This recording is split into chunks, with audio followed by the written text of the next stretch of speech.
ये जो वायरस की बात चल रही है, जहाँ पर कि अफरा तफरी का माहौल है चाइना में, और जो ऑफिशियल और अनऑफिशियल रिपोर्ट है कि वहाँ पर काफ़ी केसेज हैं और हॉस्पिटल में जगह नहीं है, तो डेथ भी काफ़ी है, लेकिन अनऑफिशियली ऑफिशियल की इसकी पुष्टि नहीं हुई है। जिस वायरस की हम बात कर रहे हैं HMPV, इसका मतलब हुआ कि ह्यूमन पेटा न्यूमो वायरस।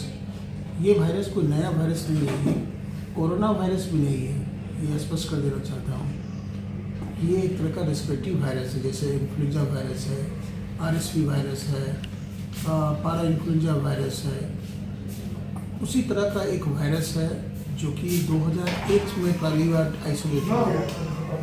तो ऐसा नहीं कि ये HMPV वायरस जो है कोई वहाँ से, क्योंकि जितने बच्चे अभी 7 बच्चे जो स्वास्थ्य मंत्रालय ने अभी तक पुष्टि की है कि बेंगलुरु में, नागपुर में, अहमदाबाद में और तमिलनाडु में, ये चारों जगह मतलब कि मिलाकर 7 केसेज जो भी पुष्टि हुई। इसमें सबसे न्यूनतम जो बच्चे की उम्र है वो 3 महीने की है, कोई 8 महीने का है। ये वायरस जो है इन्फ्लुएंजा वायरस, एक तरह का इन्फ्लुएंजा फ्लू वायरस समझ लीजिए, लेकिन ये आता है रेस्पिरेटरी सिंसिटिव वायरस, उसी के ग्रुप का है, वो RSV वायरस के ग्रुप का है। अब ये है कि इसमें ये खास करके इस मौसम में, जाड़े के मौसम में, जैसे कि सभी जानते हैं कि फ्लू वगैरह का जो वायरस है या इन्फ्लुएंजा वायरस है, ये इसी मौसम में सबसे ज़्यादा मतलब कि इसका ग्रोथ होता है। तो अभी केसेस बढ़ रहा है, इसमें कहीं कोई दो राय नहीं है, लेकिन इसमें किसी तरह का और ये सिम्टम्स इसके वैसे ही हैं जैसे सिम्टम्स बाकी वायरस के होते हैं, जैसे सर्दी है, खांसी है, बुखार है, नज़ला है, गले में दर्द है, यानी ये रेस्पिरेटरी ट्रैक्ट को इन्फेक्ट करता है। अपर रेस्पिरेटरी ट्रैक्ट, कभी कभी रेयर लोअर रेस्पिरेटरी ट्रैक्ट। जब लोअर रेस्पिरेटरी ट्रैक्ट को इन्फेक्ट करेगा तो उसमें प्रॉब्लम आ सकती है, हॉस्पिटलाइजेशन की ज़रूरत हो सकती है, उसमें ब्रोंकाइटिस, निमोनिया, इस तरह की समस्याएं हो सकती है।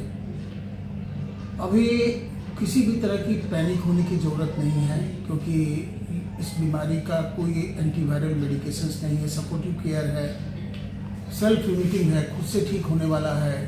अगर किसी को भी सर्दी खांसी बुखार होता है तो वो अपने आप को आइसोलेट कर ले, खांसी या छींके तो मतलब कि ऊपर रुमाल रख ले, या जो कहते हैं कप एटिकेट, इस तरह से खांसे और बेवजह बाहर में मूव नहीं करे, क्राउडेड प्लेसेस में मूव नहीं करे, और क्राउडेड प्लेस में जाना भी है तो मास्क का यूज़ करें, हैंड वॉशिंग करें, बार बार हाथ धोएं, जैसा कि कोविड में SMS था, sanitation, mask and social distancing. तो क्राउडेड प्लेस में नहीं जाना है, बार बार 20 सेकंड तक WHO के बताए हुए तरीके से आपको पानी और साबुन से हाथ धोना है, 20 सेकंड तक रगड़ के हाथ धोना है।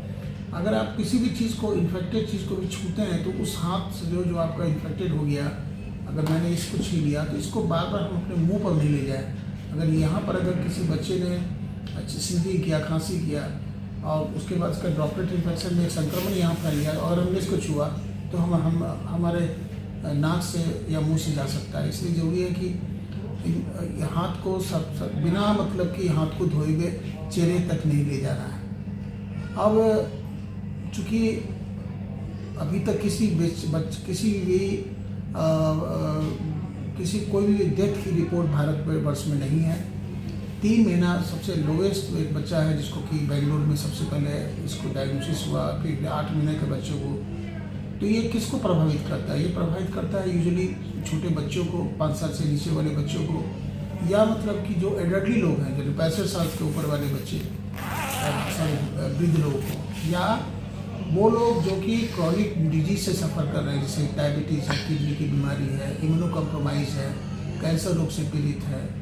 ऐसे लोग जो कि जिनका इम्यूनो कॉम्प्रोमाइज़ है, जिनकी प्रतिरोधक क्षमता कमज़ोर है, उनको मतलब कि ज़्यादा सावधानी की ज़रूरत है।